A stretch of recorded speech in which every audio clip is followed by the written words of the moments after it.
Hello and welcome to the Upgrade School Marketing Podcast. I am Matt Soul. I'm the Director of Marketing and Communications at Chapel Hill Chauncey Hall School.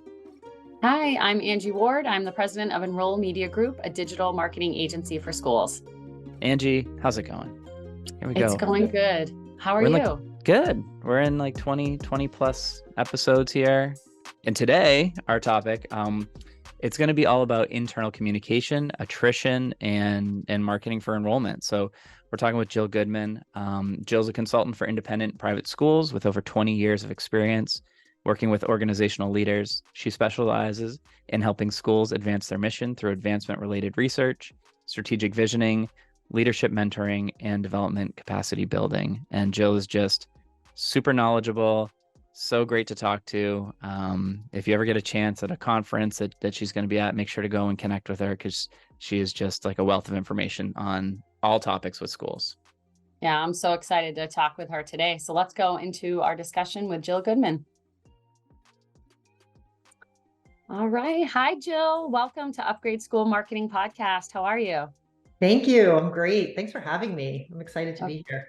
Yeah, it's great to chat with you today. So let's just start off hearing from you. Would love to hear a little bit about yourself and the work that you're doing right now. Yeah, I've been involved in independent schools for a long time, probably over 25 years since my very first experience as a parent volunteer. But I started consulting. I've been working in schools for a long time. Then I started consulting maybe 6 years ago.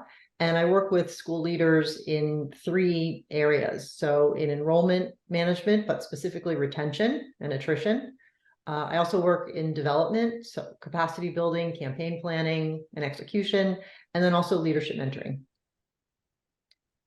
Awesome. And so it's awesome to get to see you again.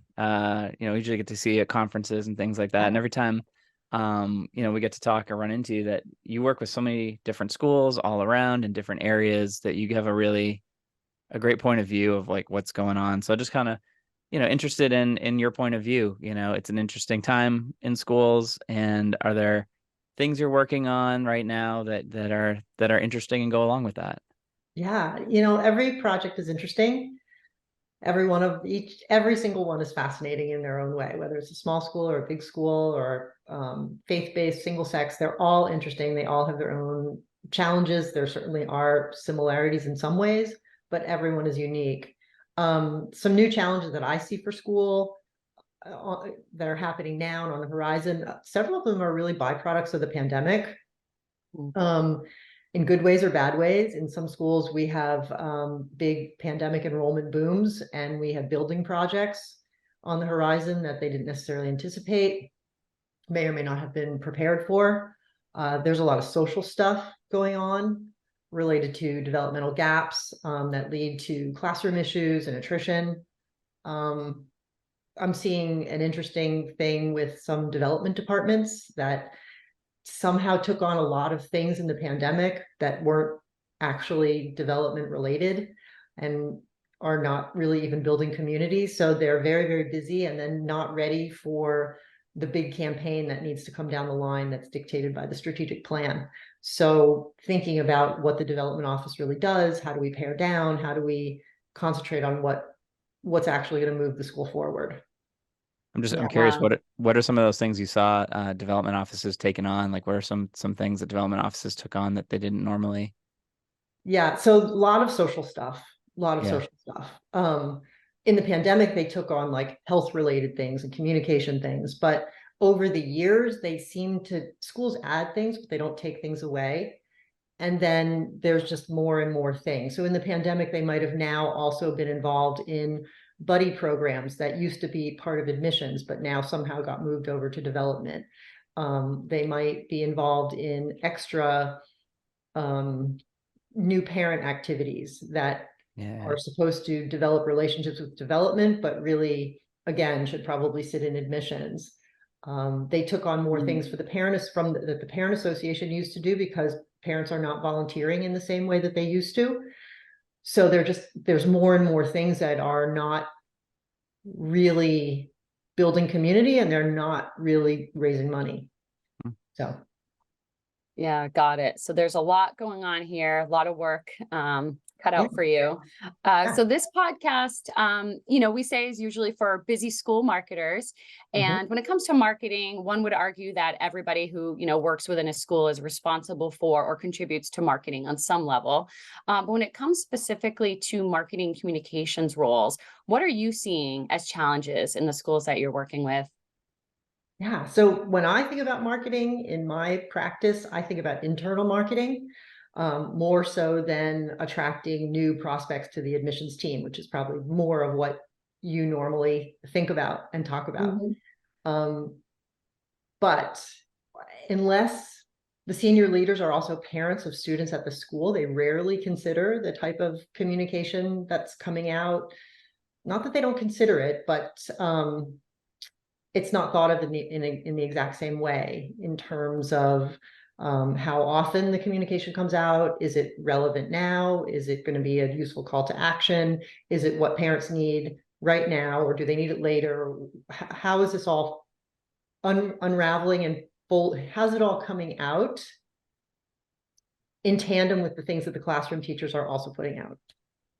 Right. So sometimes we tend to blame parents for not getting it right and the pushback that they get, rather than spending a little more time thinking about what they really need to hear, when and why.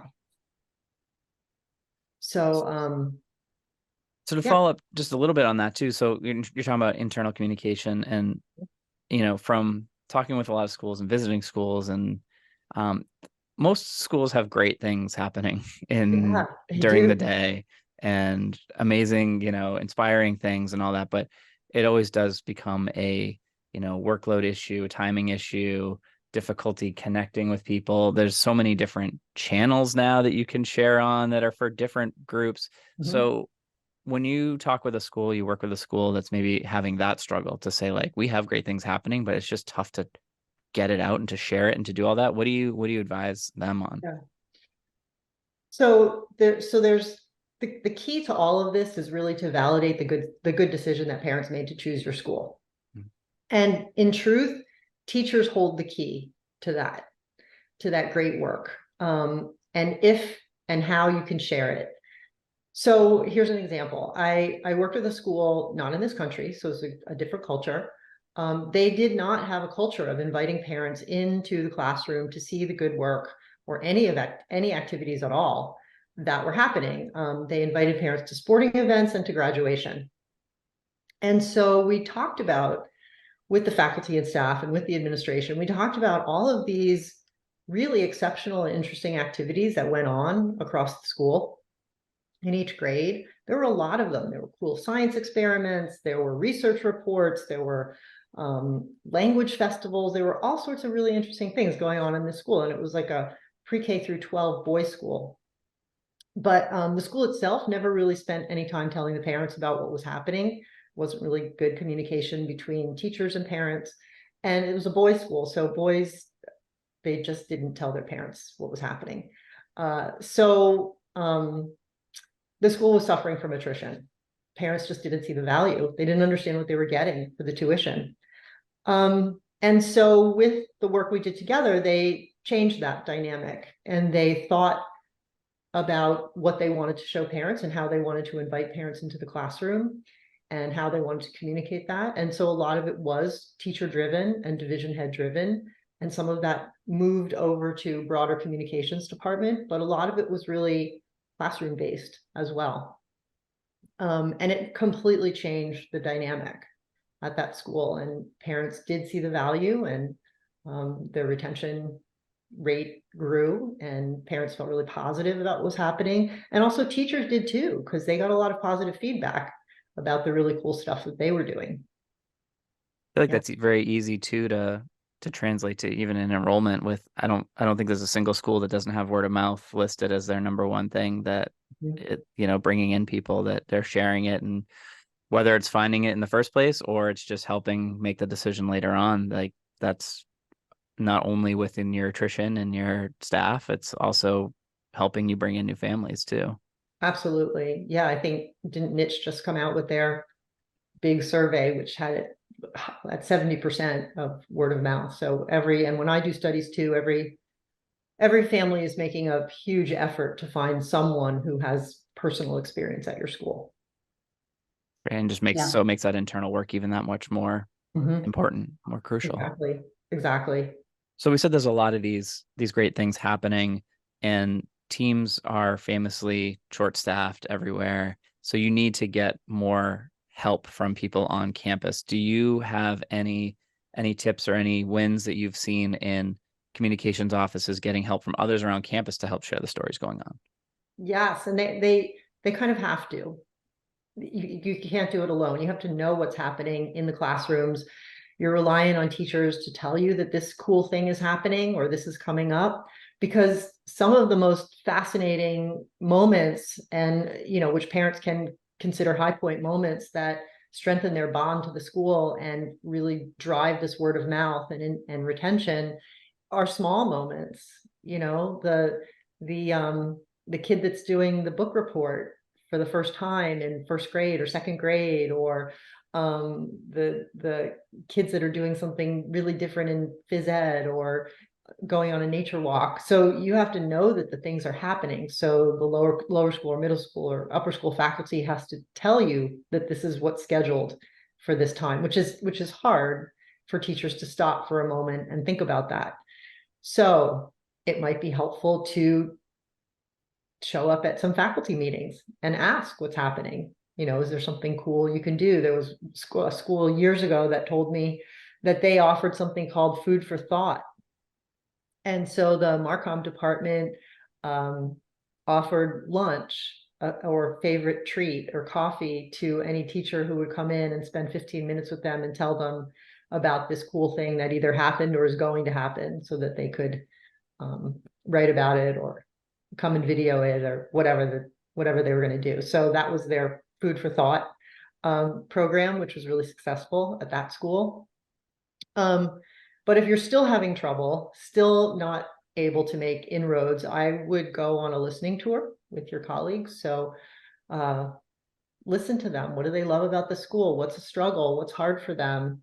Start with teachers, move on to division heads, talk to coaches, talk to your assistant head of school, talk to your head of school, talk to the admissions department, talk to the development office, and find out what's really happening at the school. What do they see as challenges? How could you be helpful to them? How can they be helpful to you? Just create some stronger partnerships. Yeah, I remember that's great advice. There was one, we had an open house once, and usually at open house, there's so many things going on and you're running around and doing out, but there was one where everything just lined up and was working. And I actually got to sit in the back of the room and just sit and listen to the panels and in one short Q&A session and panels, we ended up getting language that we heard teachers using to explain what was going on there, and current parents to talk about, that was stuff we had never said. It wasn't any like marketing lingo that they had. They were just talking from the heart, and it was things that we took and started to use because it was the most genuine, like best explanation that we had ever heard of the school, and used it for years. And just from sitting, and we weren't interviewing or doing a focus group or doing anything. We were just sitting back in the back of the room, furiously writing and getting notes. So there's wonderful things that you can do in that regard too. Liza Fisher Norman at Inspired Ed told me years ago that one of the most fabulous gems of information come on graduation day at any division. So if you can interview some parents and students on graduation day, you get some of the most incredible recounting of high point moments of their time at the school. So and then your small I love that you talked about the small moments too, because I think a lot of times when you're working in the office and it's all about events and the next big thing coming up, and there's in here right now we have a Senate simulation coming up next week, and there are these big things that are fun to cover, and you get that. But you're right, it's it's just kind of popping in and seeing a small class that's doing some great exercise that all the kids are a part of, and that's different, but also it's more genuine. I think the other things can be a little bit big and showy, and to show the small moments actually is what it looks like every day in a classroom. It's not, you're not putting on a big show. So I think that has a lot of weight. And you can see just rock star teachers doing cool things, and kids learning stuff, like having these aha moments, which of course they have all day long, every day. And, you know, to be able to write about that or talk about it is really fun. And it's energizing to you as a Marcom person as well to see these things. It's really fun. Yeah. And the only I would add to the one thing we've found, and we're restarting up again now, is student takeovers on social media have been a really great way to sort of do that in a way that we can have on a schedule and be planned out and work with student volunteers. So, you know, we have a student who just takes us through their day, and you work with them before and you talk about the types of things to go through. And but just continually every single time we do it, we get reminded of like how great just handing it over, and we monitor it, and there's a whole system to that we could talk about in a whole nother thing. But but they really own it and take it over, and it's super genuine, and it's them showing little moments in the day, showing like, you know, stopping in the school store and saying hi and hanging out with friends outside between class. And it's like those little things that wouldn't have risen up to the marketing level of, you know, we're going to go photograph this, but shows what a genuine day looks like and shows real people. So that's I think those are really good points. Thank you for that. Sure. Yeah. Awesome ideas. Listening tours, food for thought, student social takeovers, good stuff. So I think all of those things not only help your internal communications and reinforce a parent's decision, but they're great external enrollment marketing tools as well. So if a school's, you know, trying some of these things and still maybe struggling, whether it's coming up with a solid plan or ensuring everybody's on the same page with the goals of these types of things, at what point, in your opinion, Jill, should a school really look to an outside partner to come in and help them sort some of this out? From where I sit, from the practice that I have, one of the biggest red flags is struggling with sustained attrition. So if your school has been seeing attrition over a number of years, that is near or greater than the national average, is about 10%, and the school did not see a pandemic enrollment boom, that's worth investigating with an outside consultant to find out what's happening.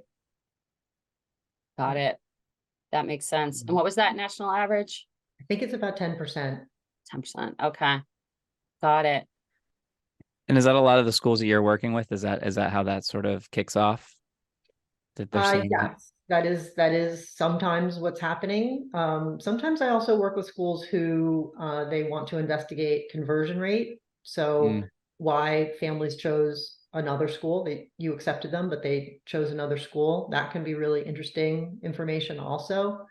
But often attrition is what kicks off the engagement, and then there's sometimes more to it. Sometimes we'll do a counterpoint in an insight study, which is a focus group series to understand what your current community actually loves about the school and then what could be better. And we kind of think about that together in tandem. And then sometimes there's more pieces to it where we'll gather a task force and try to call this into the most impactful initiative that we think is actually going to move the needle this year and then perhaps next year.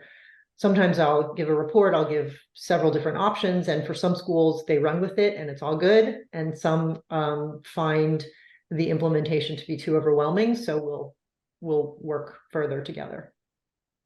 So I know we're closing out here, but just on the point of attrition that we're talking about here, and I think it's a big thing for schools. Is there something, just a school that's doing it, you know, not working with an outside person, but they're working on that, and they need to address it soon? What are the first steps that you would recommend a school do if they're starting to think that, you know, we're having an issue with attrition? I would say listen to what your parents are telling you, what your students are telling you, what your faculty is telling you. What are the best parts of your program? How can you promote them and elevate them, and have everyone rally around them? But then there's probably things that are not going right. And you can find repeating themes, at least that's what I do, is figure out where are the stumbling blocks and how are they affecting each of the constituencies. Yeah, that makes a lot of sense.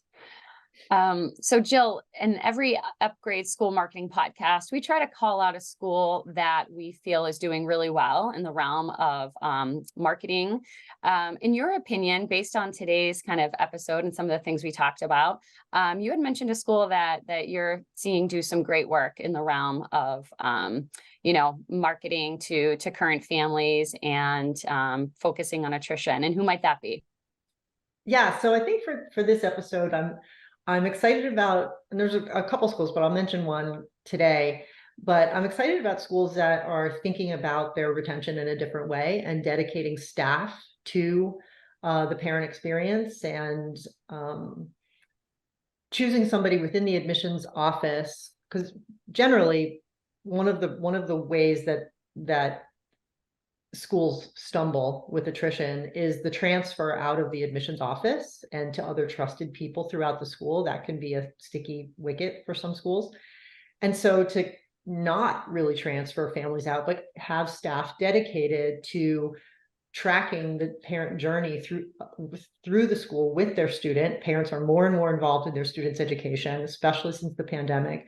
So what's their experience like? How are they experiencing all aspects of your school? So is their experience with the coaches what the parents thought? Is their experience with the dorm faculty, with the cafeteria line? Where are parents getting hung up? Where are they having issues? And so Agnes Irwin School in Philadelphia has just hired somebody to be in their admissions department to kind of track this data, be the first point of contact for parents, and kind of triage situations and bring in, decide who needs to be involved in which conversations, which is a really interesting way that I like to see schools approach this if they can. Yeah. That's great. So what do they call that title? Do you know what they call that job? I don't remember. It's something like community relations coordinator or something like that. Everybody calls it something different. I always love knowing all the different names that people get. Yeah. There's another school who refers to that position as dean of parents. Oh, wow. There's another one who refers to it as concierge officer, which I know lots of people don't like that title, but it works really well for them.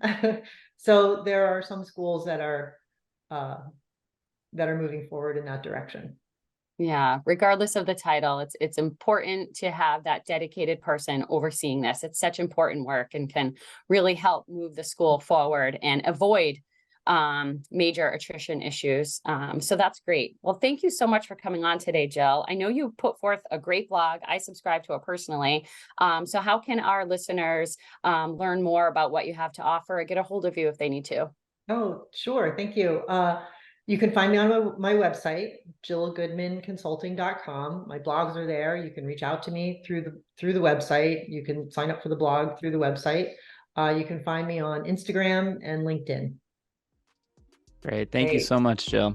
Yeah, thank you. All right, we'll talk soon. That was an awesome conversation with Jill Goodman. So many great takeaways and ideas and food for thought for all of our listeners. I have a page of notes again. I have every single one. It's great. Yeah. Nice. And thank you also. She took our job for us and did the A+. So we're free of our A+ responsibilities here. And that was a great one from Jill. So we'll make sure the link is there to their school, and you can check them out as well. And you can check us out on LinkedIn, or you can go to, you can email us at info@upgradeschoolmarketing.com. And please email us. We have a special episode coming up that we're putting together, and we need the people who are listening and watching to send us in marketing fails. So if you have a story, we're trying to all just air out what we have out there, what we've done that made you go cold when you accidentally sent something or something went out, and we want to learn from each other, laugh about it, and just kind of get together and talk about those. So if you have any that you just want to send us, you can email us at info@upgradeschoolmarketing with the subject line marketing fails, or reach out to us on LinkedIn. We'd love to hear that. So until next time, thank you very much, and we'll see you.